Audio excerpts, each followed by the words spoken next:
Tim Burton's Addams Family spin-off Wednesday is one of the latest Netflix hits, and it also has a star-studded cast. Luis Guzman is one of them, and the Puerto Rican actor plays Wednesday's devoted dad Gomez, just wants his daughter to fall in love with Nevermore Academy. If you didn't know, Guzman has had a long and memorable career in Hollywood, and he gave a cartoon-accurate version to his character Gomez, which is unique from Raul Julia's former big-screen take. While Luis has been featured in countless TV and film projects throughout his 40-year career, including Boogie Nights, Traffic, Narcos, and much more, he claims that playing Gomez is up there with his favorite roles of all time, which he's gotten to play. Despite the fact that you've no doubt seen Luis Guzman in many famous productions, there's still so much that you didn't know about this actor. In this video, we'll discover more about Luis from his start in Hollywood to how he scored his role as Gomez and much more. Here for you on Famous Life.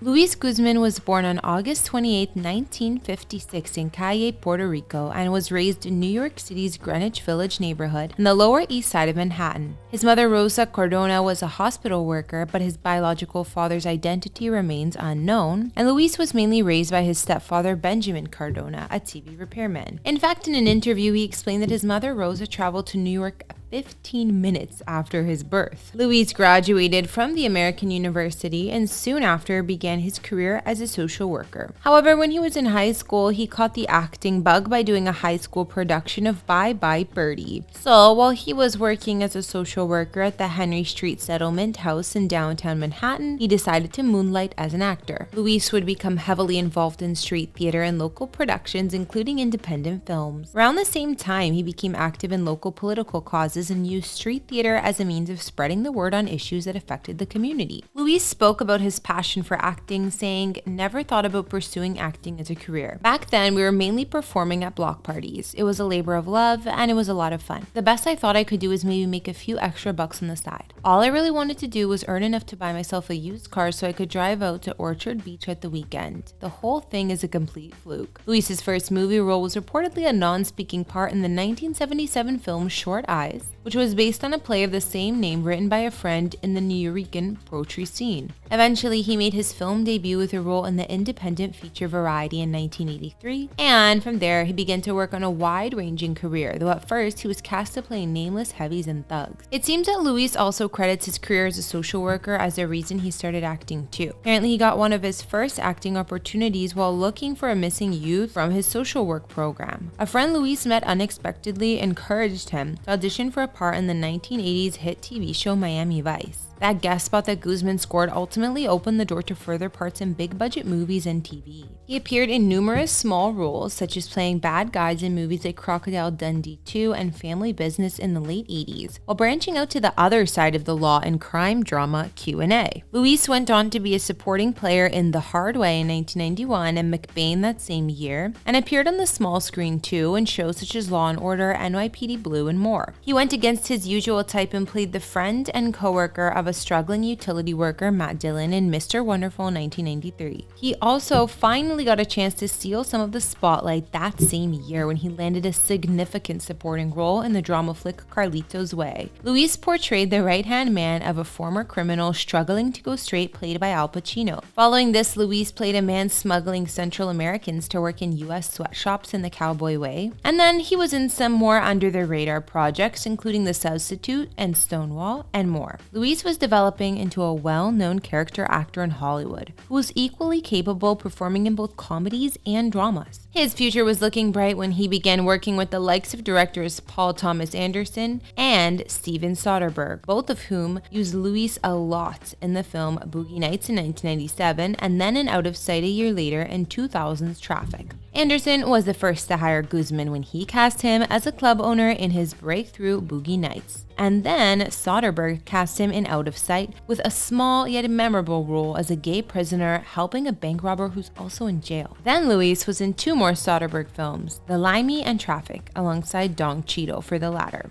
For Traffic, Luis won a Screen Actors Guild Award for his part in the ensemble cast. His other movie appearances around that time included a supporting role as a detective in The Bone Collector, a part in The Count of Monte Cristo, and a small part in Paul Thomas Anderson's film Magnolia, as well as another one in Anderson's 2002 film Punch Drunk Love. At the same time, Guzman also had a regular role as Raul, the leader of the Latino prison gang on the HBO series Oz. However, he didn't find the same success in the world of sitcoms. In 2003, Luis had a brief moment as the star of his own sitcom Luis, playing a husband and father who owns a donut shop in Spanish Harlem, but sadly, it lasted only 4 episodes. Regardless, Luis remained a favorite for many directors, who have noted his strong work ethic and dedication, so the work kept coming. While Luis appeared in some duds on the big screen, like The Adventures of Pluto Nash and Dumb and Dumberer, When Harry Met Lloyd, it didn't seem to affect Luis or his career in any negative way. In 2003, he appeared in Anger Management alongside Adam Sandler, and another movie Luis was just in shortly after that was Lemony Snicket's A Series of Unfortunate Events, adapted from the hit children's novels. Some more roles which followed for Luis next included in Carlito's Way Rise to Power and in the family drama Nothing Like the Holidays in 2008. These are only a couple of the movies and projects Luis appeared in, and his resume for his acting credits is quite long to say the least. He can even be seen as a commentator on the VH1 show I Love the 80s, as well as I Love Toys, and its sequels including I Love the 70s and I Love the 90s. It's no doubt that Luis is a recognizable face in Hollywood and has had quite the steady career over the decades. However, his current role on the Netflix series Wednesday is one of his favorites thus far, and one which he's really getting noticed for. This series is a new take on the famous Addams family, except this time, the iconic and gothic family is given a Latin twist with Luis Guzman and Jenna Ortega in leading roles of Gomez and Wednesday Addams. Tim Burton directed 4 out of the 8 episodes of the show, and the supporting roles include Catherine Zeta-Jones as Morticia, Isaac Ordonez as Pugsley, and Fred Armisen as Uncle Fester. Luis opened up about being cast as Gomez and recalled how he first knew he wanted the part, stating it was Burton who had approached him personally to offer it to him, which no doubt came as a surprise for the actor. At the time, he hadn't even auditioned yet and knew nothing about the series, but he was thrilled to have been given the offer. It was also something that he didn't have to spend any time thinking about, and Guzman immediately told Burton that he accepted. Luis explained, "I was actually in Cardiff, Wales, and I got a phone call saying Tim Burton wants to speak to you." Tim Burton?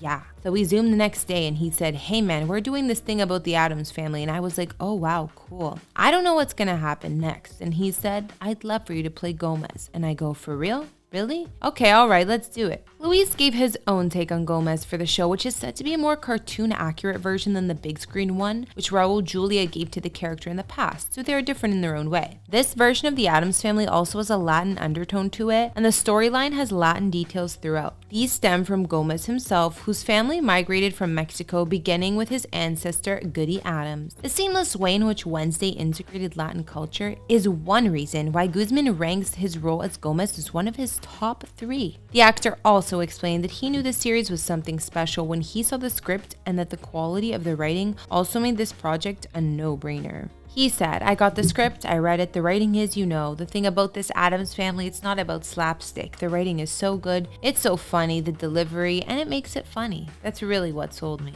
Reactions were mixed at first when it was announced that Guzman would portray Gomez. Many fans grew up with Gomez being portrayed as physically handsome, smooth, and even irresistible. But Addams family history shows that this strays from the original source material the character is based off of. Historically speaking, the character of Gomez Addams is of Castilian background, so it makes sense to have an actor of Latin or Hispanic descent to play him. Fans have been quick to point out how perfect Guzman's casting is because he fits that description as a Puerto Rican man and also looks the most like the original comic. While many throughout the 60s and the 90s were used to Gomez being portrayed as the tall, dark, and handsome stereotype, this didn't all match how the character was drawn by Charles Addams. It was quite the opposite. Another thing you might not know about Luis or expect is that he calls Vermont home. He's been living there since 1995. His deep connection to the state actually came more than 20 years earlier when he joined other Puerto Rican teenagers from New York for a visit to Goddard College. He said about when he went in 1974, "It gave me a different perspective on life and humanity. I discovered a new sense of freedom when I came up here. The fresh air, the vibe, growing your own food, solar energy. These guys were doing all that type of stuff." Guzman had went to visit with an activist group he was part of in the Lower East Side of New York called Charas. Then 18-year-old Luis was doing work with this group similar to the one they were visiting in Vermont. In New York, Charas created a community garden, rehabilitated abandoned housing with sweat equity, transformed a vacant public school into an art center, and more. By 1991, Luis had enough movie and TV credits under his belt to buy a getaway place in South Newfane. Before he moved his family Cali to Vermont permanently in 1995, he used to fly up on People Express Airlines. Since 1999, Guzman and his wife Angelita and their 5 children have lived in the Northeast Kingdom. The kids are all in their 20s now, while Guzman and his wife are divorced. Luis even offered to move his mother Rosa to Cabot, but she declined because even though she's in her early 80s, she's still working at a hospital in New York. While Luis is no doubt busy working in Hollywood, when he's home in Vermont, he's very involved in his community, whether it's judging teenage film slams, mentoring students, you name it. It seems Guzman's commitment to community service has stuck with him since his younger days working in social work. He had a job helping young people prepare for the world of work, which he refers to as some of the most important work of his career. As you can see, there's quite a bit you probably didn't know about Luis Guzman, and despite his long-running career in entertainment, he still has close ties to his community and things that matter to him. We will all be tuned to watch him as Gomez Addams in Wednesday. We also can't wait to see what he'll be up to in the near future. Thanks for watching this video. Don't forget to subscribe to Famous Life and leave a comment for who you'd like us to feature next.